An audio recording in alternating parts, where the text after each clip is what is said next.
Recientemente, México ha enfrentado un aumento en los casos de sarampión y tos ferina, dos enfermedades que se consideraban erradicadas en muchos países, que son altamente contagiosas y que requieren atención médica oportuna para evitar graves complicaciones. Hoy escucharemos en voz de una experta acerca de este tema y conoceremos las medidas de prevención y cuidado que debemos tener tanto en niños como en adultos. Ella es médico cirujano por la Universidad Nacional Autónoma de México, especialista en pediatría por el Hospital Juárez de México, subespecialista en medicina del enfermo pediátrico en estado crítico por el 20 de noviembre. Ella es la doctora Andrea Yurani Herrera Valdés y nos hablará del tema sarampión y tos ferina.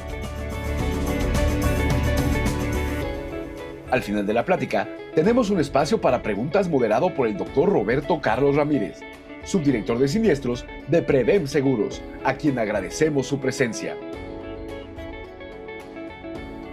Doctora Herrera, nuevamente muchas gracias por estar con nosotros y demos inicio a la plática.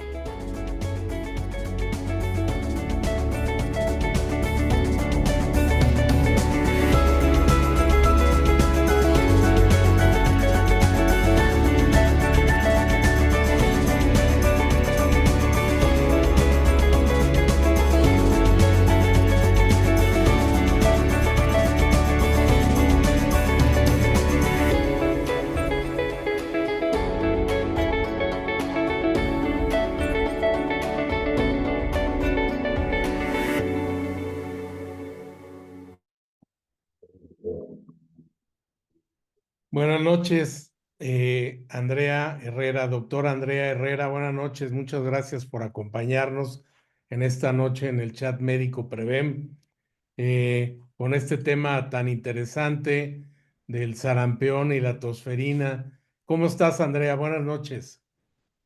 ¿Qué tal? Muy buenas noches. Muchas gracias por la invitación, por estar aquí. Nos acompaña el doctor Roberto Carlos Ramírez Herrera, subdirector médico y de siniestros de Prevem Seguros. Roberto, buenas noches, ¿cómo estás? Jorge, muy bien, muchas gracias.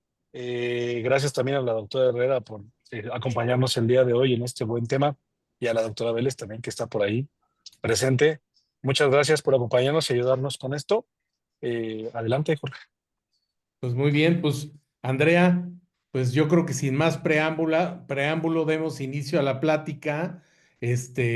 Brenda, no sé si nos ayudas con la presentación, por favor. Y aquí vamos dando seguimiento a las preguntas para no interrumpirte. Al final de la plática, las vamos revisando, ¿no? Claro. Perfecto. Pues adelante, adelante, Andrea, muchas gracias. Bienvenida. Gracias, gracias. Bueno, el día de hoy vamos a platicar de estos dos temas, sarampión y tosferina. Estos temas, pues como ya lo mencionaron, están ahorita pues en pleno auge por el aumento de casos, sobre todo pues en Latinoamérica y pues particularmente aquí en México. La que sigue, por favor. Primero vamos a hablar de lo que es el sarampión. El sarampión es una enfermedad exantemática altamente contagiosa y se trata de una de las infecciones virales más devastadoras para el hombre.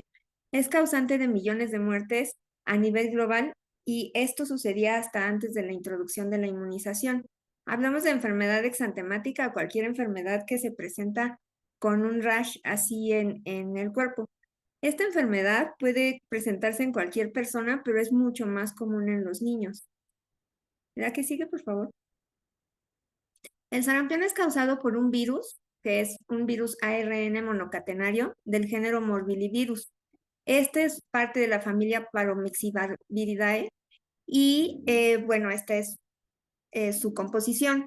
El sarampión tiene una distribución mundial y tiene una prevalencia mucho mayor en preescolares y en edad escolar. ¿La que sigue? Hablando acerca de la epidemiología, pues es un problema de salud pública tanto en países desarrollados como en países en vías de desarrollo. Les presento esta gráfica que está bueno, la obtuve de un artículo de revisión de sarampión aquí en México. Esta gráfica muestra cómo del año 1950 al año 1970 la presencia de casos que teníamos. Aproximadamente desde 20, 40 casos hasta casi 170 casos por cada 100,000 habitantes se presentaban antes de la introducción de la vacuna. Alrededor del año 1970 se hizo la introducción de la vacuna y entonces la presentación de los casos disminuyó pues importantemente. Aquí en el año de 1985 tuvimos un nuevo brote, una epidemia que se presentó y bueno, se intensificaron. Estas gráficas de acá atrás, estas barras representan las campañas de vacunación. Posterior a este brote, las campañas de vacunación se intensificaron y pues tenemos un descenso todavía más importante de los casos hacia el año 2000, en donde prácticamente la enfermedad estaba erradicada. Sin embargo, pues hemos tenido muchos cambios poblacionales y también incremento en los esquemas de vacunación inadecuados. Esto también fomentado por los casos de lo que son los antivacunas, que ellos no, pues han hecho mucha campaña y han hecho en todos los países que cambie esta cultura de la vacunación sobre todo en los niños, lo que ha generado un incremento en el número de casos reportados. Y si a esto le sumamos que en la pandemia de COVID-19 provocó contratiempos y la suspensión en las actividades de vigilancia e inmunización, pues tenemos como consecuencia que millones de niños quedaron en situación de vulnerabilidad. Hasta antes de la introducción de la vacuna, podíamos tener una tasa de letalidad hasta de 100 a 600 muertes por cada 1,000 casos. Eso quiere decir que si lo hacemos en una reducción, pues de 10 pacientes que tenían sarampión, hasta 6 se podían morir. Y a partir de que se instaló la vacunación, pues esta tasa cambió radicalmente. La que sigue, por favor. Hablando un poco de la vacunación acerca del sarampión en México, pues como les comentaba previamente, se introdujo en 1970 y en 1973 ya formó parte oficial de la cartilla de vacunación junto con la vacuna de BCG, tuberculosis, DPT y Sabin. En 1972 y 1973, prácticamente 14 millones de dosis se aplicaron, teniendo una cobertura hasta de 78% en los niños de 9 meses hasta 5 años de edad. Sin embargo, ese porcentaje que dejaba libre, un 22%, hacía que todavía hubiera muchos casos, por lo que eso llevó a que se intensificaran las fases de vacunación. A partir del brote que les comenté de 1985, en 1991 se amplió a una segunda dosis, porque antes se ponía solamente una. A partir de ese brote, los esquemas cambiaron y se aplicó una segunda dosis. En ese entonces, bueno, hasta hace no mucho, la segunda dosis se aplicaba en los niños de los 6 años de edad, que son cuando van a entrar a la escuela primaria. Nuevamente, en el 2020, tuvimos un brote de 150 casos confirmados, tanto en adultos y niños, la mayoría con esquemas incompletos de vacunación. Y actualmente, pues estamos teniendo, lo que va del 2025, tuvimos un incremento de casos nuevamente, tuvimos 380, prácticamente el 50% en niños de 5 a 9 años, y lo que sí es que ninguno tenía vacuna.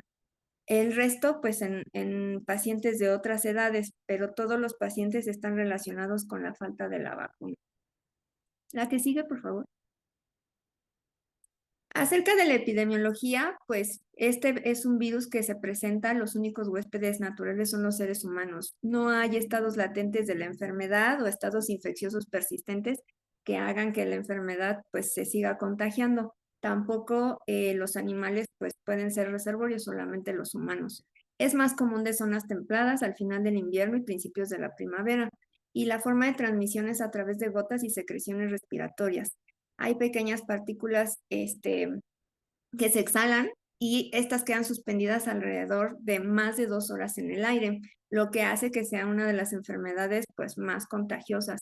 Tiene un periodo de incubación, que también es otro factor que influye para la contagiosidad, que se presenta desde que el paciente lo adquiere hasta 10 días al inicio de la fiebre o 14 días al inicio del exantema. Entonces son prácticamente 2 semanas en que el paciente puede tener el virus y contagiar y no saber que tiene la enfermedad. Una persona con sarampión puede infectar a 9 de cada 10 personas a su alrededor si no están vacunadas. Por eso es una enfermedad tan peligrosa. La que sigue, por favor. Y hablando de cómo infecta, este virus, pues lo que hace es que las partículas virales son adquiridas a través del tracto respiratorio. Entonces entran al tracto respiratorio y las células que se encuentran ahí y que trabajan en el tracto respiratorio, pues lo que hacen es que se replican, ahí tienen un periodo de incubación y de ahí pasan a otras células que a través de estas células pueden viajar por la sangre. Estas, una vez que viajan por la sangre, es como contaminan o contagian el resto de los órganos, llegando nuevamente al tejido linfático, que es parte del sistema inmunológico, en donde se multiplican, regresan al sistema respiratorio, en donde el paciente puede ya exhalar el virus y que puede ser ya el paciente contagioso. Y en este periodo se pueden producir los anticuerpos, que son los que a veces nos permiten detectar la enfermedad, anticuerpos IgM, anticuerpos IgE, y estos pueden durar hasta 6 a 8 semanas. Quiero recalcarles que esta es una enfermedad muy particular porque se considera una enfermedad inmunosupresora. Tiene una deficiencia y daño a las respuestas inmunes innata y adaptativa del paciente. Esto genera una amnesia inmunológica. ¿Qué quiere decir esto? Que el virus del sarampión invade las células, las transforma y genera que la célula que está tratando de defender se genere las defensas, pero exclusivamente para el sarampión, y bloquea cualquier otra respuesta inmunológica para otros agentes, desde virales o bacterianos, lo que hace que lleguen las otras infecciones y entonces es como se complica el paciente y genera las causas de morbilidad y mortalidad. La que sigue, por favor. ¿Qué manifestaciones clínicas vamos a tener en sarampión? Pues principalmente fiebre alta, ojos llorosos o conjuntivitis, rinorrea o secreciones nasales, tos, pérdida del apetito, fotofobia, sensibilidad a la luz y manchas blancas dentro de la boca, que más adelante les voy a hablar un poquito más acerca de ellas. En esta gráfica podemos observar que hay un periodo de incubación, como les comentaba previamente, de 10 a 12 días hasta 14 días que puede empezar el exantema. Y lo que tenemos o que inicia primero es la fiebre. Esa inicia a partir del día 10 y se puede prolongar hasta el día 20. El exantema se presenta alrededor del día 14 y se puede presentar durante semanas. Va disminuyendo conforme van pasando los días. La conjuntivitis también al inicio de la fiebre puede ya ser algo evidente y los síntomas de resfriado también. La tos inicia también alrededor del día 12, 13 y persiste durante incluso semanas. Ahora, acerca de las manchas de Koplik, que son estas manchas blancas dentro de la boca, sí es bien importante recalcar que solamente las vamos a observar entre el día 13 y el día 16 y que si las encontramos en ese periodo, pues son patognomónicas, muy características de la enfermedad y nos permiten dar prácticamente el diagnóstico. Pero si no las encontramos, pues no quiere decir que no sea sarampión solo porque no las tiene, porque tiene que coincidir con ese periodo en el que se presentan. Entonces, pues así es como podemos encontrar el cuadro clínico. La que sigue, por favor. Este es las características del exantema. Es un exantema maculopapular, o sea, es de manchas y tiene como algunos, pues ronchitas tipo parecidas a los piquetitos de mosco. Es generalizado, es rojo, tiene una representación centrífuga, o sea, las lesiones son más concentradas hacia el centro y se diseminan un poquito más, pero siempre se presenta cefalocaudal, o sea, quiere decir que inicia en la cabeza y se va extendiendo hacia el resto del cuerpo. Después de los 3 a 4 días ya no se ve tan rojo, puede palidecer un poco y después cambia a un color marrón parduzco, así como se ve en la foto de la manita. Es una de las pocas enfermedades exantemáticas que no respeta palmas y plantas. Si nosotros encontramos lesiones en las palmas y en las plantas de los piecitos, pues es prácticamente característico también del sarampión y pues así como la foto, esta es la lesión muy característica. Y en las manchas de Koplik, que les comentaba que solamente las vamos a encontrar en ese periodo, pero las vamos a encontrar así. Es una lesión que se presenta en la cara interna de las mejillas a la altura del segundo molar. Es una mancha blanca rodeada de un halo eritematoso. La que sigue, por favor. ¿Cómo realizamos el diagnóstico? Pues primero hay que sospechar las manifestaciones clínicas. Con la epidemiología, si sabemos que estamos en una zona donde hay un brote o pacientes con antecedentes de viajes, por ejemplo, áreas endémicas o pacientes, por supuesto, no vacunados, pues son en los que tendríamos que sospechar primero que pudiera tener el cuadro. Claro que con todas estas características que les comenté, pues hay que sospecharlo. Una vez que tenemos un caso sospechoso, lo que tenemos que hacer es, por supuesto, que notificarlo. Tenemos nosotros el Sistema Nacional de Vigilancia Epidemiológica, a través del que se hace un seguimiento estadístico de lo que es el caso y se piden pruebas. Se piden anticuerpos IgM, que la OMS es el estudio que recomienda porque es el estudio, digamos que más accesible para todas las zonas. Se puede conseguir prácticamente de una forma más sencilla y tiene una sensibilidad del 83 al 89% y una especificidad del 95 al 99%. Y la otra prueba, que es todavía mucho más precisa, es la PCR. Esta detecta directamente el ARN del virus y tiene una sensibilidad del 94% y una especificidad del 99%. Solo que no en todos lados se cuenta con ella, pero si se puede realizar la prueba, pues hay que hacerlo. La que sigue, por favor. ¿Y qué complicaciones vamos a tener? Pues dado que como les comenté previamente, cómo es que infecta y cómo es que bloquea al sistema inmunológico, pues las principales complicaciones se dan por infecciones agregadas. La principal es la neumonía bacteriana. Podemos tener también procesos de encefalitis, gastroenteritis o diarreas. Aquí en este proceso, los pacientes se pueden deshidratar muy fácilmente y muy rápidamente.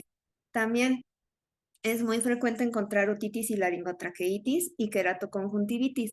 Estas queratoconjuntivitis son más frecuentes en niños muy pequeños y si no se detecta a tiempo y no se trata, puede incluso causar ceguera.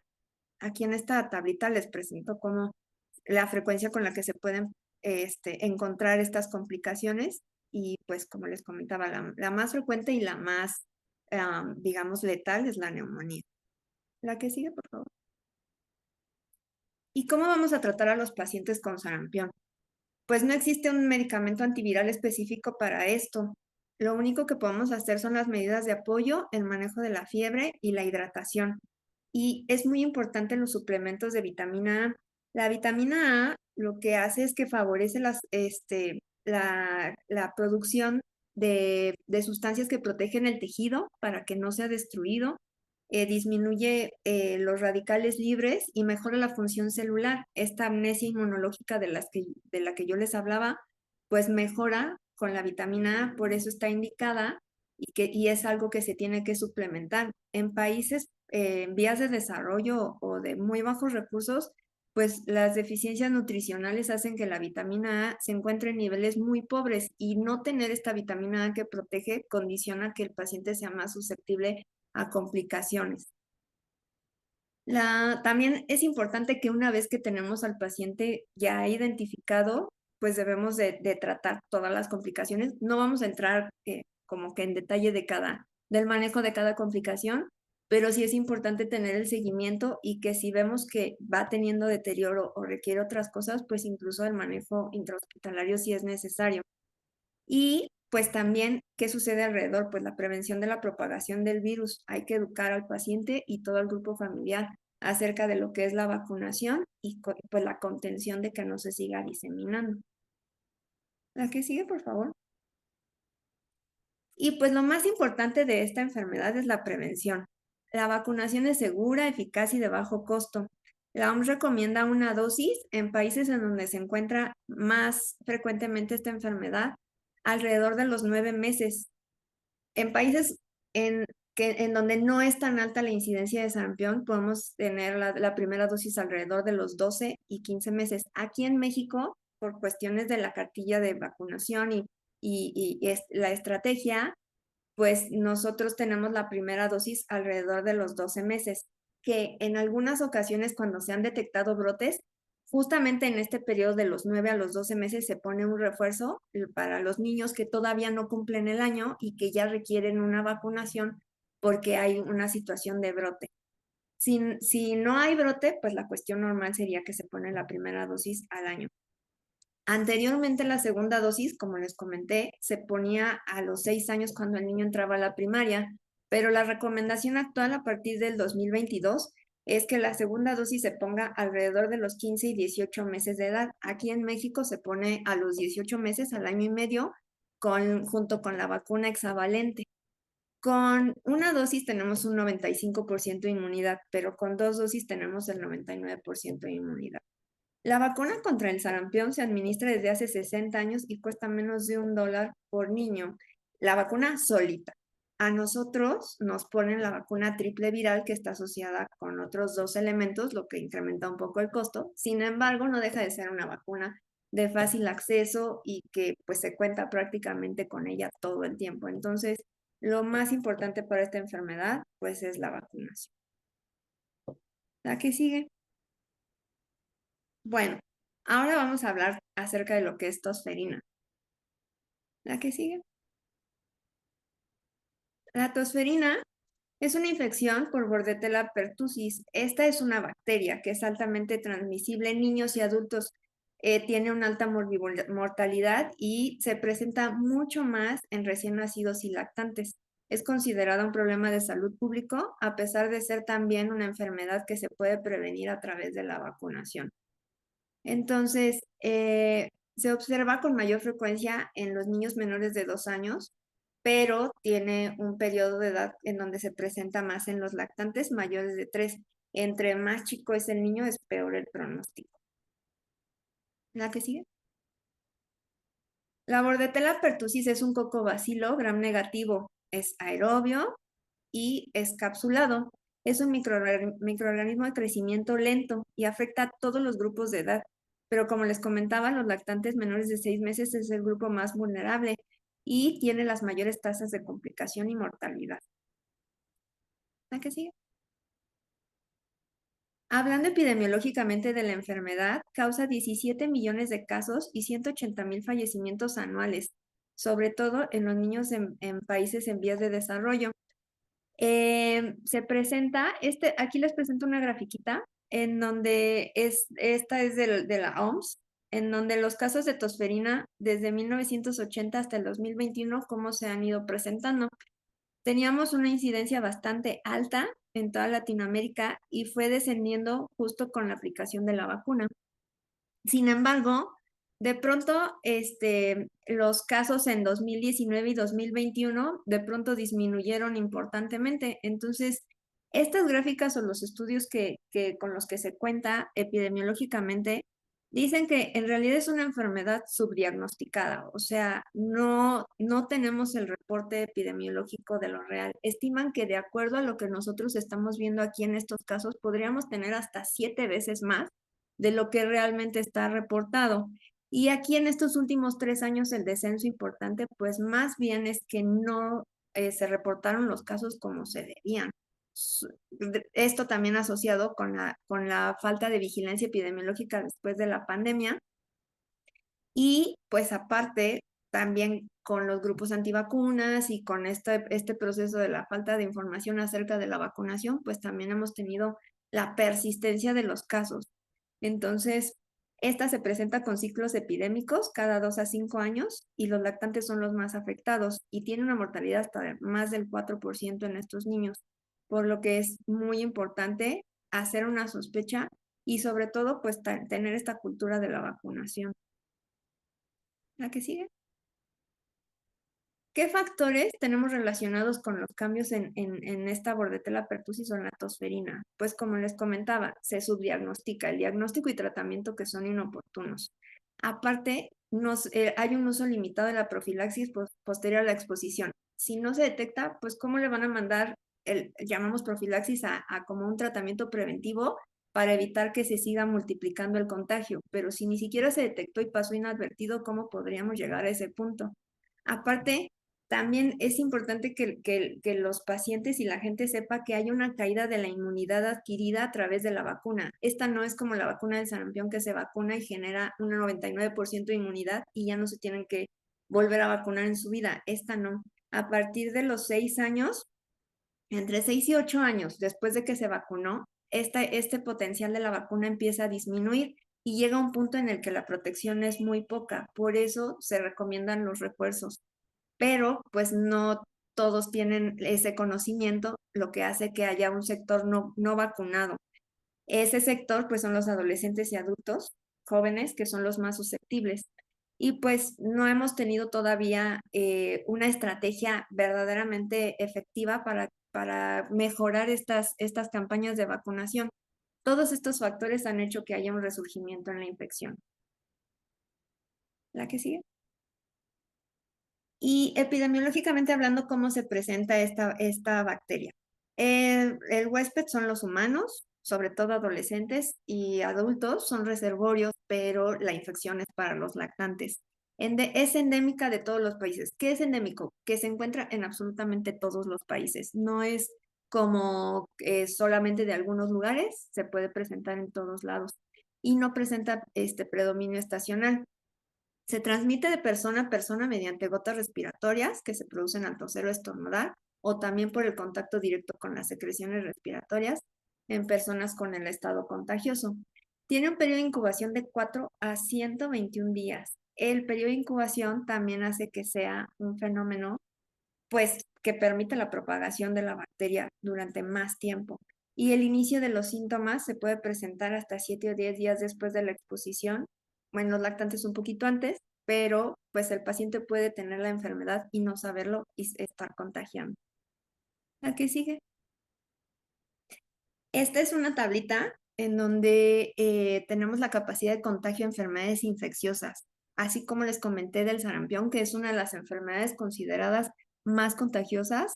Tenemos un índice de que una sola persona puede contagiar hasta 16 o 18 personas. Y la segunda enfermedad que le sigue es la tosferina, de 15 a 13 más o menos pacientes puede contagiar. Más o menos para que tengan un comparativo, influenza está más o menos así como alrededor de entre varicela y tosferina y COVID-19 también, pero no hay, sarampión y tosferina son de las enfermedades que pueden contagiar a más número de personas si no se tiene sobre todo la vacuna. ¿La que sigue? ¿Y cómo infecta? Pues esta es una enfermedad de que se da mediada por toxinas. Es un ejemplo de una enfermedad que se da por esta situación. La bacteria no invade el torrente sanguíneo, entra al tejido, a la submucosa, y se adhiere a ese tipo de células. Estas células en el tejido respiratorio son células que tienen como pequeños cilios o como pelitos que permiten arrastrar el moco y pues son mecanismos de defensa que tiene la vía respiratoria. Lo que hace esta bacteria es que se adhiere a esos cilios y los bloquea, como que los paraliza. Se empieza a multiplicar la bacteria, genera lo que les comentaba, la parálisis y la destrucción de la célula, produciendo toxinas, y estas toxinas, pues lo que hacen es generar todavía, por ejemplo, los lactantes pueden generar incluso la muerte celular de esas zonas del tejido, generando bronquitis necrosante, daño alveolar difuso, hemorragias, situaciones muy severas a nivel del tejido respiratorio. Entonces, aparte hace una disfunción del sistema inmunológico y todo, no hay manera de poder arrastrar, como les comentaba, es un mecanismo de defensa que las células tengan esos cilios para poder arrastrar y sacar enfermedades, pero bloqueadas, pues cómo se puede quitar a la infección. Entonces eso hace también que sea pues un poco más agresiva la enfermedad. La que sigue. Y entonces vamos a tener que la enfermedad se presenta en 3 principales fases: la fase catarral, la fase paroxística y la fase de convalecencia. La fase catarral se presenta hasta las 2 semanas. es muy similar a lo que sería un resfriado común. Hay gripa, moquito, congestión nasal, tos y fiebre. La fase paroxística de 4 a 8 semanas, en donde ya se presentan los síntomas propios de la enfermedad. ¿Y cuáles los síntomas propios de la enfermedad? Pues es una tos, que es una tos severa, o se le llama una tos convulsiva, porque el paciente empieza a toser y difícilmente puede parar de toser, además de que va seguido como de un gallito inspiratorio y cada vez se puede presentar en mayor cantidad. Esta puede tener una duración hasta de 8 semanas y puede tener después una fase de convalecencia de 2 a 4 semanas en donde la tos puede ir disminuyendo gradualmente, aunque en algunos casos puede permanecer durante meses y pues en casos en donde se llegan a complicar o el paciente no tiene una buena evolución, es en esta fase en donde el paciente puede llegar a fallecer. ¿La que sigue? Entonces, ¿cómo tenemos las manifestaciones por grupos de edad? Pues como les comentaba, de 0 a 3 meses el paciente es digamos, el más susceptible o el que tiene más riesgo de mortalidad. Es muy característico que se presente el gallito al toser y los niños pueden tener como una pausa para respirar. A eso se le llama apnea. Dejan de respirar por algunos instantes y entre la tos que tampoco les permite jalar el aire, pues el paciente se pone morado y no puede oxigenar bien. Pueden tener vómito, la cianosis que les comentaba que se ponen morados, pueden llegar a convulsiones, neumonía y pues esto se presenta también en los lactantes hasta 9 años, aunque aquí es una tos que se presenta más durante la noche. Pueden tener igual estos procesos de apnea, pero el paciente se complica, digamos, un poco menos. En los mayores de 10 años, pues los episodios son un poquito más, pues no son tan intensos, sí tienen este clásico gallito, la tos, pero no es una tos tan convulsiva como entre más chiquitos. Y también tienen un empeoramiento nocturno, pueden tener el vómito y pues nada más. La que sigue, por favor.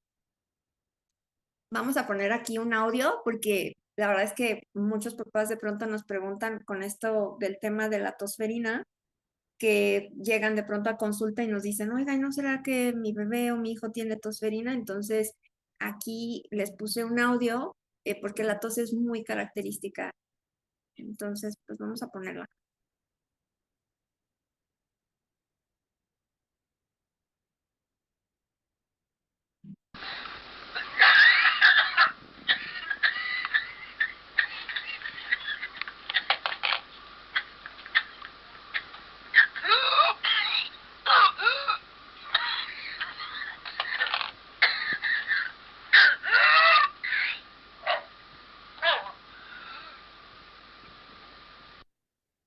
Ese intento como por jalar el aire es a lo que se le llama como el gallito. Y en los niños, pues, mucho.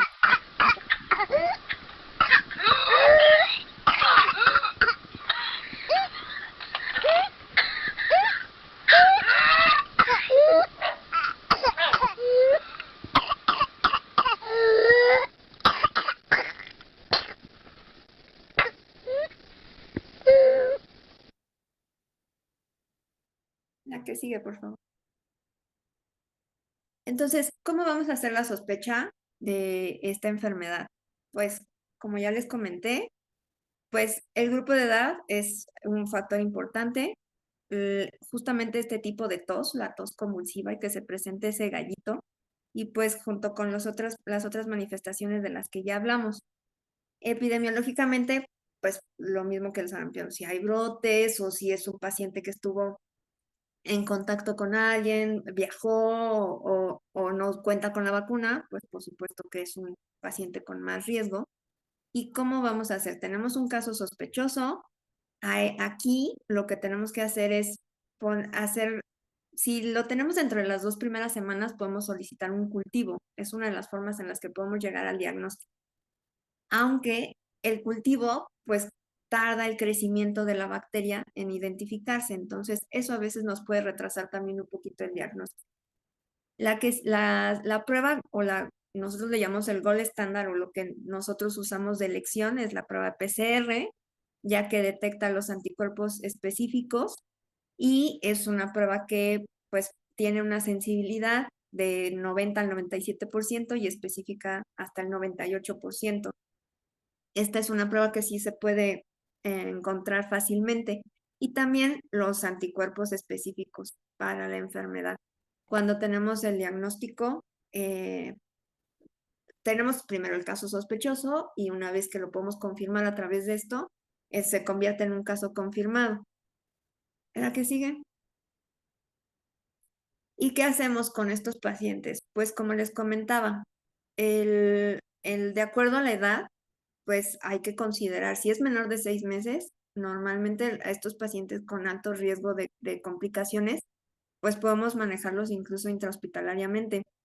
Estos pacientes pueden desarrollar dificultad respiratoria, cianosis, la apnea, convulsiones, neumonía. La neumonía es la complicación más común y puede tener una mortalidad hasta el 8% de los casos. Las apneas que les comentaba, que hacen los periodos como que dejan de respirar. Entonces, eso pues genera que el paciente pueda hacer incluso un paro respiratorio. Todos estos cambios generan una enfermedad que se llama hipertensión pulmonar, que también condiciona una situación muy grave para el paciente y que en muchas ocasiones requiere incluso apoyo ventilatorio, tenerlos que conectar a un ventilador para el manejo de esta complicación. Y toda insuficiencia respiratoria, entre más chiquito es el paciente, pues puede generar una falla cardíaca y la muerte, además de la hipertensión pulmonar que ya les hablaba previamente. Y otra complicación asociada pues también es la encefalopatía y las convulsiones. Todo pues asociado con el proceso de la oxigenación. Entonces, ¿qué hacemos con el tratamiento? Pues tenemos que dar terapia de soporte respiratoria, hídrica, alimentaria y seguimiento clínico riguroso si tenemos la sospecha. Y si tenemos el caso confirmado, pues entonces tanto a los pacientes que estuvieron en contacto con el caso primario, hay que darles una profilaxis, el tratamiento preventivo, y se les tiene que hacer seguimiento a todos los casos, si son sintomáticos o no sintomáticos. La que sigue. Y el tratamiento, pues el tratamiento es aquí, siendo una bacteria, pues hay que dar tratamiento antibiótico. El antibiótico de elección es la citromicina, dependiendo de la edad y del peso que pueda tener el paciente, pues es lo que nosotros indicamos y la duración. La citromicina es el antibiótico de elección, sin embargo, si no se cuenta con ella, podemos utilizar eritromicina o claritromicina. La eritromicina la evitamos en lactantes muy pequeñitos porque está asociada con otro tipo de enfermedades, entonces por eso la citromicina es la primera elección. La que sí.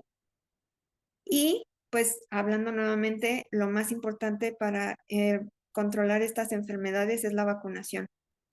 La vacunación se recomienda a las 6 semanas de edad y a no más tardar a las 8 semanas. O sea, el paciente cuando tiene justamente los 2 meses que esta vacuna se pone en nuestro cuadro con la hexavalente, que se pone a los 2, 4 y 6 meses y un refuerzo a los 18 meses. Y a los 4 años se les aplica una dosis de DPT, teniendo un total así entonces de prácticamente son 5 dosis. Pero como les comentaba previamente, la inmunidad, conforme va pasando el tiempo, se va perdiendo. Alrededor de los entre los 5, 6 y 8 años disminuye la potencia de la vacuna y entonces el paciente va quedando expuesto. Por esa razón se recomienda una revacunación en todos los pacientes a los adolescentes, a los 12 años, y a partir de esa edad, un refuerzo cada 10 años para todos los adultos. Entonces, con esto, pues la mortalidad se previene hasta en un 78% y en las embarazadas, en la vacunación, previene lo que es la tosferina en los lactantes menores, porque protegemos a la embarazada y pues protegemos a su bebé. Entonces, pues creo que hasta aquí es todo. No sé si tengan alguna duda.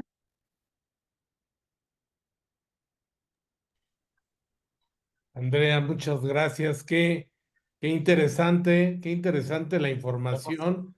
No, deja tu cámara prendida, Andrea. Gracias. Y aquí seguramente Roberto ya tiene varias preguntas para ti. Robert, adelante, buenas noches. Gracias por las preguntas. No, gracias a la gente que estuvo preguntándonos durante la plática, la exposición. Doctora, me parece que fue muy clara. Hablando de los dos padecimientos, claro está. Me gustaría primero hacer una acotación sobre el tema de la póliza de seguro, ya que estos padecimientos, aunque no son tan frecuentes en las reclamaciones de seguro, y no son tan frecuentes porque, como bien lo mencionabas, pues son realmente padecimientos que con un tratamiento sencillo pueden, pueden salir adelante, ¿no? Entonces, en algunas de ellas, incluso, pues a lo mejor, hablando del seguro, no podrían rebasar el deducible o no, o incluso a lo mejor no tienen el gasto y solamente la consulta médica. Pero creo que sí hay que estar atento a las complicaciones. Ya mencionabas en ambos padecimientos el tema de complicaciones y que bueno, eso creo que sí es importante que nuestros escuchas sepan que sí están cubiertas, ¿no? Las complicaciones, mencionaba, la neumonía es la principal, ¿está cubierta? Sí, por supuesto, ¿no? La causa es un germen, es la bordetela, que es un virus y que, bueno, puede generar estas complicaciones y que, por supuesto, generar gastos médicos que requieran una atención y, por supuesto, estarán cubiertos por la póliza. Mencionabas una complicación también que es la apnea, ¿no? La apnea es una situación que es eh, rechazo en automático cuando se trata del trastorno del sueño, ¿no? El trastorno del sueño es provocado también por una apnea. Entonces, en este caso en particular, la apnea, como complicación de la tosferina, pues evidentemente sí está cubierta, ¿no? Sí está cubierta y pueden hacer uso del seguro cuando exista tal, ¿no? Entonces, creo que es el comentario más relevante que tenemos sobre este tema o sobre estos dos padecimientos, en donde sí es viable que puedan hacer uso del seguro y utilizar la suma asegurada que les corresponda de acuerdo al plan contratado. Tenemos varias preguntas, doctora. No te veo por ahí. No sé si tienes problemas con tu cámara.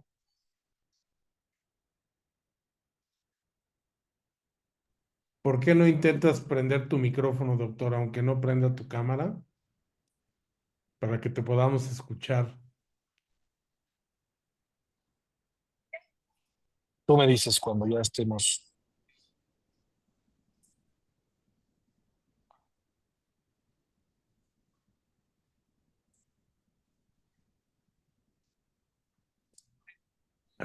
Yo creo que tiene algún problema. Sí, ¿verdad? Internet. Ujú. ¿Tiene algún problema? Doctora Vélez, no la puedes, a lo mejor poner en tu teléfono Sí, yo creo que es lo que podemos hacer. o que se vuelva a conectar. Sí, mientras se conecta.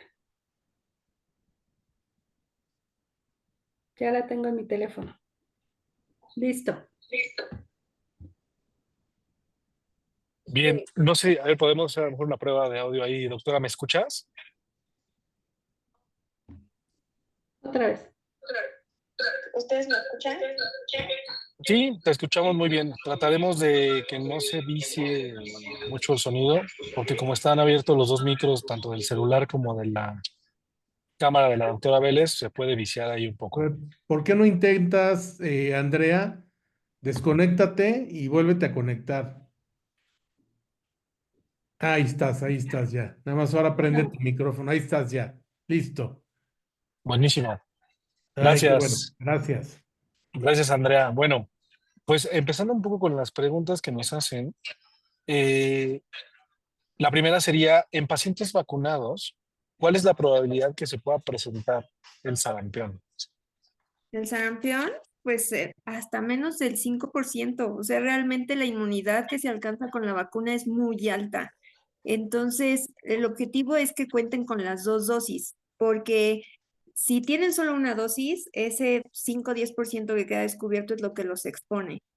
Pero con la segunda dosis, entonces ya logramos prácticamente 99% de la inmunidad. Entonces, uno puede estar en contacto con alguien con sarampión y no contagiarse. Buenísimo. Mencionabas mucho y hacías énfasis en el tema de la vacunación como método de prevención y que evidentemente eso va a evitar el contagio, ¿no? Hoy sabemos que hay muchos a raíz de COVID o incluso antes del COVID había personas que son detractores de las vacunas, ¿no? No les gustan por alguna ideología, que es muy respetable. Sin embargo, me gustaría preguntarte cuál es el mensaje que podríamos darle o enviarle a estas personas que en su mayoría pueden ser padres de familia con respecto al rechazo de las vacunas, tomando en cuenta que los brotes que se han presentado, que no mencionabas en tu presentación, son en pacientes sin vacunas. Sí, comentando acerca de esto, el movimiento antivacunas surgió a partir de unos supuestos estudios que relacionaban la aplicación de vacunas con autismo o alteraciones, deterioro retraso psicomotor, etcétera, etcétera, algunos síndromes neurológicos. Entonces, pero estos estudios son estudios que no tenían un verdadero fundamento científico y que desafortunadamente se hizo una muy mala información y se extendió esa mala información, lo que ahora sería como fake, y se extendió. Entonces, realmente no hay ningún estudio que diga que las vacunas están asociadas directamente con algún proceso de este tipo. Es bien seguro poner una vacuna y es mucho mejor poner una vacuna que sufrir todas las consecuencias de tener la enfermedad. Tenemos nosotros afortunadamente una cosa que se llama inmunidad de rebaño, en donde todos los que están alrededor de nosotros vacunados nos protegen, pero ante un brote, esa inmunidad de rebaño se va al piso y entonces nosotros estamos totalmente expuestos. Y la verdad es que siempre va a ser mejor vacunar a un niño y que nosotros le estemos ofreciendo. Vaya, es un derecho que tiene el niño. Nosotros como papás tenemos que cuidarlos y ofrecerles eso. Entonces, pues las vacunas son seguras y pues nos evitan mil cosas. Gracias, doctora. Sí, coincido contigo totalmente. Y justo la siguiente pregunta viene, es la consecuencia de esto, ¿no? Que sería, ¿el sarampión pudiera tener complicaciones mortales? Totalmente. O sea, como les comenté en la gráfica casi al inicio de la presentación, antes de que se empezara la vacunación, o sea, de 100 pacientes, 60 se podían morir. Entonces, el virus sigue siendo el mismo, sigue siendo la misma contagiosidad, la misma virulencia. La única diferencia es que nosotros estamos vacunados. Entonces, un paciente no vacunado sigue teniendo el mismo riesgo de fallecer hasta en un 60, 70, 80%. Ahora, está vacunado o no está vacunado, pero se contagia. Bueno, actualmente con la detección oportuna, la vigilancia epidemiológica y todas las medidas de soporte que actualmente se saben, pues el pronóstico del paciente es mucho mejor. Pero eso no exime que el paciente pueda tener secuelas o que sí pueda tener las complicaciones. Todo depende de la detección oportuna a tiempo y pues lo mejor sería la prevención. De acuerdo. Sí, claro. Y mencionabas también, ¿no? El tema de los brotes que hoy se están presentando. Entonces, al existir algún brote de importancia o no sé, epidemiológicamente hablando, ¿cuándo podríamos decir es necesario poner un refuerzo de vacuna contra el sarampión o contra la tosferina? ¿Y en qué rangos de edad? Es decir, adultos, ¿está indicado? En qué momento? Todos los adultos a partir de los 12 años se tienen que poner un refuerzo de tosferina cada 10 años. Y eso es algo que desafortunadamente no tenemos la información tan a la mano. Y entonces muchos decimos, nos ponemos la vacuna porque viene en conjunto la vacuna de tosferina con la del tétanos. Muchos de los pacientes llegan buscando la vacuna del tétanos y no tanto la de tosferina, pero se pierde la inmunidad para ambas. Entonces, esa vacuna se tendría que aplicar a partir de los 12 años, cada 10 años en todos, porque se pierde esa inmunidad en ese tiempo. Y además, en los pacientes con sarampión, pues nosotros cuando detectamos brotes en los grupos susceptibles, que les comentaba. ¿Quiénes son los susceptibles? Pues de pronto los menores de 1 año que no tienen una sola dosis y que porque les toca la primera vacuna hasta el año, pero hay brotes en la zona detectada o en el estado o en donde se encuentre el aumento del número de casos. En esas zonas las estrategias de vacunación son llegar y vacunar a todos y poner un refuerzo a los niños que no tienen todavía ninguna vacuna o a los que les faltaría la segunda dosis para tener esa inmunidad del 99%, allí les aplican un refuerzo antes de la dosis que les toca. Ok, doctora, creo que fue muy claro. Marina Rodríguez nos pregunta, ¿cuál es el tratamiento para adultos con diagnóstico de sarampión y cuánto tiempo debe estar aislado para evitar contagio? Pues el aislamiento va justamente en proporción del periodo de la enfermedad. El periodo de la enfermedad, como vimos anteriormente, puede ser incluso semanas. Tiene un periodo aproximadamente promedio de 2 a 3 semanas, casi el mes. Ese es el tiempo que recomendamos el aislamiento. El tratamiento, pues no existe ningún antiviral específico, todos son medidas de soporte para todos, la hidratación, la vigilancia en las complicaciones. Y si se van presentando las complicaciones, pues eso es lo que vamos tratando y vamos manejando.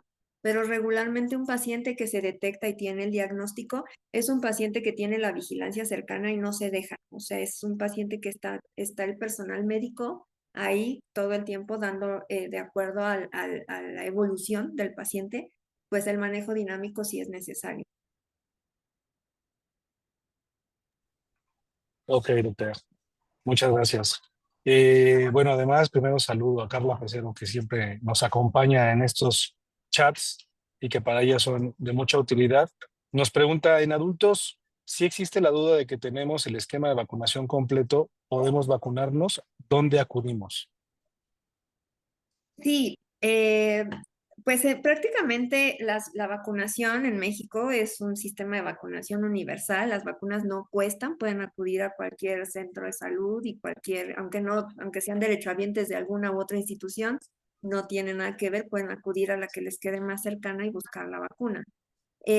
También se hacen campañas y hay ciertos periodos en donde se hace la vacunación. Y si no, pues también de manera particular, los médicos pediatras generalmente somos los médicos que estamos capacitados para el manejo de las vacunas y que contamos con ellas. Entonces existen los refuerzos para los pacientes adultos y pues justo si ya uno es adulto y tenemos la duda de que si contamos con el esquema previo, pues no está por demás poner un refuerzo y a partir de aquí contar 10 años para irnos poniendo un refuerzo cada 10 años para lo de la tosferina. Muy bien. Saludo también a Karina Pimentel, nos hace una pregunta, creo que ya medio la mencionaste, pero específicamente, doctora Andrea, los adultos mayores que no recuerdan si fueron vacunados, ¿deberían buscar vacunarse ante estos brotes también? Claro, porque todos son susceptibles. Entonces, si ellos no saben o no cuentan con la cartilla o incluso las cartillas de antes eran esquemas totalmente diferentes a lo que se maneja actualmente. Entonces, lo ideal es que busquen la vacuna y se la pongan. Sí. Ya. Una pregunta más, me preguntan sobre el sarpullido, pero te preguntaría mejor, ¿la sintomatología del sarampión en adultos podría ser más intensa? No, es prácticamente igual. O Igual. sea, Ok. el exantema se presenta igual, la fiebre se presenta igual.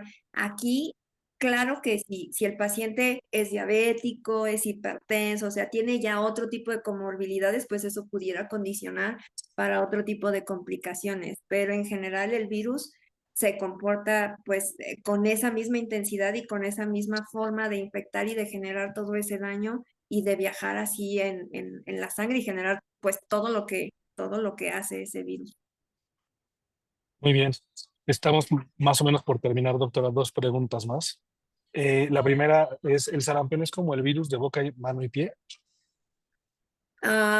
Se confunde, sí se confunde, o sea, sí, me ha tocado por ahí de pronto que los pacientes, en la plática yo comenté que son pocos los exantemas que se presentan en palmas y plantas. Justamente el otro que no las respeta es el pie, mano, boca, pero hay que tener en cuenta que la presentación del pie, mano, boca, los síntomas son un tanto diferentes. A lo mejor el exantema en palmas y plantas se puede parecer, pero si vemos un paciente, el paciente con sarampión presenta más manchas que ronchas y son más rojas, por eso es así rojizo y tiene otros síntomas mucho más intensos que son totalmente diferentes de un pie, mano, boca. Sí, se presentan las dos, en las palmas y en las plantas, son las únicas, pero la presentación de todos los demás síntomas es totalmente diferente.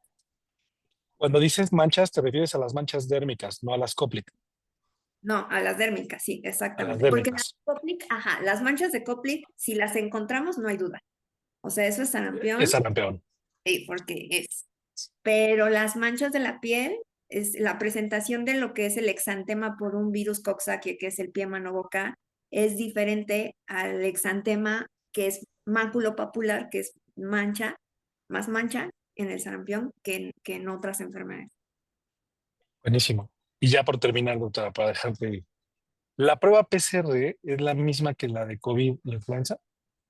Es que la PCR es una reacción de cadena de polimerasa. Es un método de detección, pero existe para cada virus, para cada agente, para... Entonces, sí se parece el nombre, una PCR para COVID, pero es una reacción en cadena de polimerasa específicamente para virus COVID. En este caso es específicamente para virus sarampión o en otros, como en tosferina, por ejemplo, específicamente para Bordetella pertussis. Entonces, pero el estudio o digamos que el método de El realización método. de cadena de polimerasa es muy similar, sí, pero es en busca del agente más específico. Sí, exacto. Que también es diferente al PCR que luego dicen es la proteína C reactiva. Esa es Ah, no, otra cosa. Ese es exacto, otro estudio, ¿no? sí, así. Ujú. Entonces, doctora, pues esa fue la última. La verdad es que agradezco muchísimo, agradecemos muchísimo. Creo que fue una plática muy buena. Por ahí en los mensajes te mandan felicitaciones y te agradecen mucho por el tema. Muy bien explicado, muy aterrizado. Y bueno, pues yo no tengo nada más que añadir, Jorge. Nuevamente, gracias. Gracias, Roberto. Andrea, si nos quisieras compartir tu contacto. Claro, mi contacto, ¿quieren mi correo electrónico? ¿Sí? Mi correo electrónico es anyhe41@hotmail.com. Ahí pueden contactarme. Ok, ¿Sí? ¿lo puedes repetir una vez más?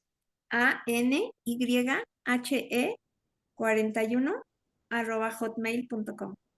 Ok, padrísimo. La verdad es que una gran plática, información muy importante, ¿no? Cuando habla uno de estos temas, te topas con todos los eruditos que conocen del tema en tu casa, hasta las abuelitas que dicen, si tienes salpicado el paladar como mertiolate, es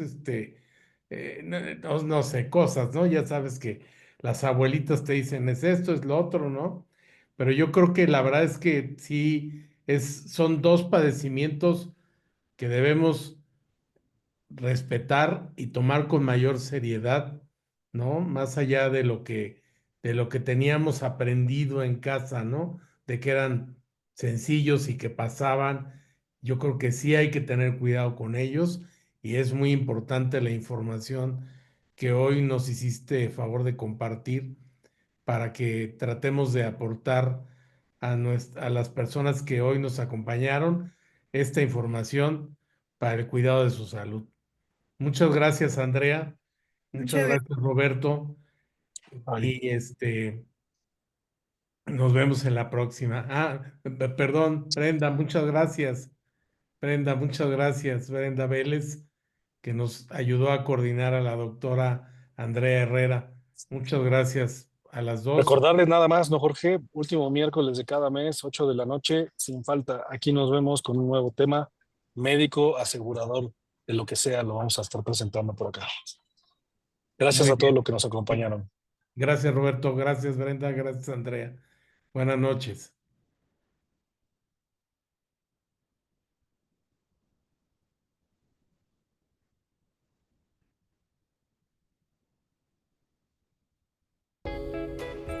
El Chat Médico Prevén se realiza el último miércoles de cada mes, de enero a noviembre, con temas de interés para el público que apoyan al cuidado de tu salud.